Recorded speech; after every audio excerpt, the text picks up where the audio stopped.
FIFA football ലോകകപ്പ് final കാണാനായി സംസ്ഥാനത്തെ പ്രൊഫഷണൽ കോളേജുകൾ ഉൾപ്പെടെ എല്ലാ വിദ്യാഭ്യാസ സ്ഥാപനങ്ങൾക്കും നാളെ അവധി നൽകാൻ മുഖ്യമന്ത്രി വി ഡി സതീശൻ നിർദ്ദേശിച്ചു. ഫൈനൽ മത്സരം നാളെ പുലർച്ചെ നടക്കുന്ന സാഹചര്യത്തിലാണ് അവധി. ഫൈനൽ തടസ്സമില്ലാതെ കാണുന്നതിനായി വൈദ്യുതി നിയന്ത്രണം ഒഴിവാക്കിയതായി വൈദ്യുതി വകുപ്പ് അറിയിച്ചു.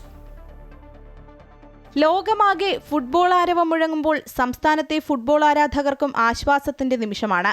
ലോകകപ്പ് ഫുട്ബോൾ ഫൈനൽ ഇന്ന് രാത്രി 12:30 നടക്കുന്ന സാഹചര്യത്തിലാണ് പ്രൊഫഷണൽ കോളേജുകൾ ഉൾപ്പെടെ എല്ലാ വിദ്യാഭ്യാസ സ്ഥാപനങ്ങൾക്കും സംസ്ഥാന സർക്കാർ അവധി പ്രഖ്യാപിച്ചിരിക്കുന്നത്. മുൻകൂട്ടി നിശ്ചയിച്ച പരീക്ഷകൾക്കും മാറ്റമുണ്ടാകില്ല. ഫൈനൽ മത്സരം തടസ്സമില്ലാതെ കാണാനാണ് സംസ്ഥാനത്ത് വൈദ്യുതി നിയന്ത്രണം ഒഴിവാക്കിയതെന്ന് മന്ത്രി സണ്ണി ജോസഫ് പറഞ്ഞു.